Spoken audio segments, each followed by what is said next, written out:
नमस्कार, मैं हूं आपके साथ नम्रता। पाकिस्तान को आज भी आस है कि कोई देश उसे भीख में कोरोना का टीका देगा तो वो अपनी जनता को लगवाएगा, लेकिन अभी तक पाकिस्तान की झोली में किसी भी देश ने टीका देने का ऐलान नहीं किया है। इसी बीच पाकिस्तान सरकार ने खुद ही कहा है कि अगर टीका मिलता है तो वो अपने देश के लोगों को लगाएंगे। पूरी कहानी विस्तार से बताएं उससे पहले इमरान खान की हालत जान लें। पाकिस्तान की आर्थिक हालत कितनी बदतर है ये बात पूरी दुनिया जानती है और पाकिस्तान के पास पैसा नहीं कि वो अपने लोगों का इलाज कर सके। इसी का नतीजा है कि जब सऊदी अरब ने पाकिस्तान से पैसा मांगा तो इमरान खान अगल बगल झांकने लगे और फिर हार कर चीन पहुंचे। रोते गिड़गिड़ाते हुए चीन से भीख मांगी, लेकिन चीन का दिल नहीं पसीजा। फिर हार कर एक सौदा किया जिसके बाद चीन ने कर्जा दे दिया और उसके बाद भागे भागे इमरान खान ने सऊदी अरब को पैसा दिया।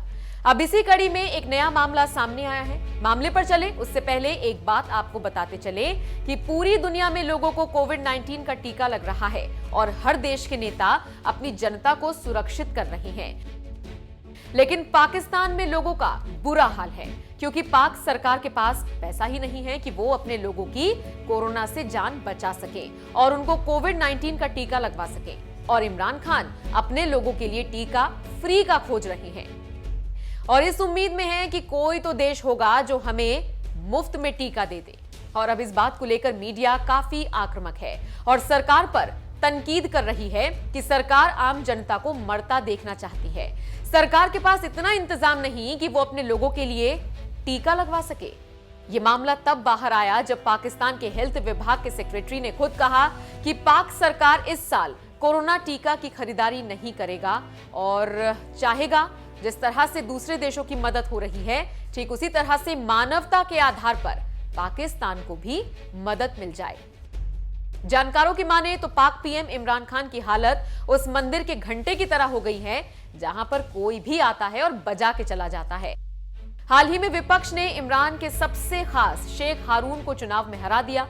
इस सीनेट के चुनाव में इमरान खान ने एडी चोटी का जोर लगा दिया था, लेकिन विपक्ष ने इमरान खान की हवा निकाल दी। इसके बाद मायूस इमरान खान देश को संबोधित करते हुए नजर आए और कहा कि मेरी सरकार जाती है तो जाए, लेकिन मैं विपक्ष को छोड़ूंगा नहीं, इसलिए खुद ही अविश्वास प्रस्ताव ला रहा हूं जहां पर हम बहुमत साबित करेंगे।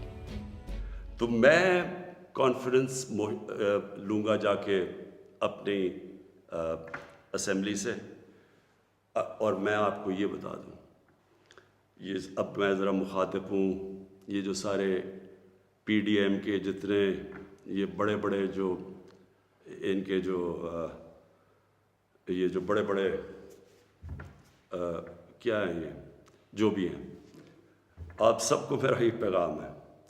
देखें, मुझे अगर पावर मिली जाती है मुझे क्या फ़र्क पड़ता है।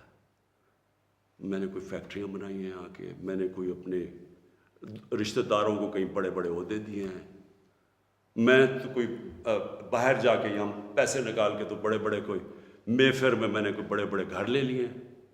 मैं तो अपने घर में रहता हूँ, स्वाय हुकूमत का मेरे ऊपर पैसा एक ट्रैवल पे और एक सिक्योरिटी पे, उसके अलावा सारे खर्चे मैं अपने बर्दाश्त करता हूँ। सारे मेरे ट्रैवल देखे, जब मैं बाहर गया हूँ 10-10 गुना कम पैसा खर्च किया मैंने ट्रैवल में, क्योंकि मुझे ये नहीं कि मैं आपको कह रहा हूँ, मुझे खौफ खुदा है, मेरे मुल्क में भूख है, मुश्किल वक्त से मुल्क गुजर रहा है, मैं अपने मुल्क का पैसा बचाता हूँ। मेरी ज़िंदगी में कोई फ़र्क नहीं पड़ेगा अगर मैं इक़्तिदार में ना हूँ, कोई मेरी ज़िंदगी में नहीं फ़र्क पड़ेगा। लेकिन आप सबके लिए मेरा पैगाम है, मैं चाहे ऑपोजिशन में बैठूँ चाहे असेंबली से भी बाहर हो जाऊँ, मैंने आप में से किसी को नहीं छोड़ना जब तक आप इस मुल्क का पैसा वापस नहीं करेंगे। मैं अगर बाहर भी हो जाऊँ, मैं इस कौम के लोगों को निकालूंगा। ये जो कौम है ये अपना जब मुल्क का पैसा चोरी होता है उसको बचाने के लिए निकलेगी, चोरों के पैसे को बचाने के लिए कौम नहीं निकलती जो आपने जितनी कोशिश कर लिया। मैं आपको पब्लिक निकाल के दिखाऊंगा, मुझे कोई फ़र्क नहीं पड़ता मेरी ज़िंदगी को। मुल्क के लिए जब तक मैं जिंदा हूँ, मैं इस मुल्क में कानून की बालादस्ती के लिए अपने मुल्क के अंदर ये लोग जो कि मैं इनको मुल्क के गद्दार कहता हूँ, जो चोरी करके पैसा बाहर लेके जाते हैं, मैं इनका मुकाबला करता रहूँगा। और मेरा ये ईमान है कि अल्लाह इस मुल्क को बड़ा अच्छा वक्त दिखाने वाला है। मुझे ये मेरा ईमान है कि ये मुल्क एक अजीम मुल्क बनेगा, और ये बनेगा ही तब जब ये सारे बड़े बड़े डाकू जेलों में होंगे। पाकिस्तान पाइंदाबाद। इसके साथ साथ भारत के साथ संबंध को बढ़ाने की भी बात की और कहा कि पाकिस्तान बात करने के लिए तैयार है, लेकिन भारत तैयार नहीं हो रहा। तो आप समझ सकते हैं कि पाक पीएम इमरान खान का क्या हो रहा है और पाकिस्तान की जनता का आलम क्या है।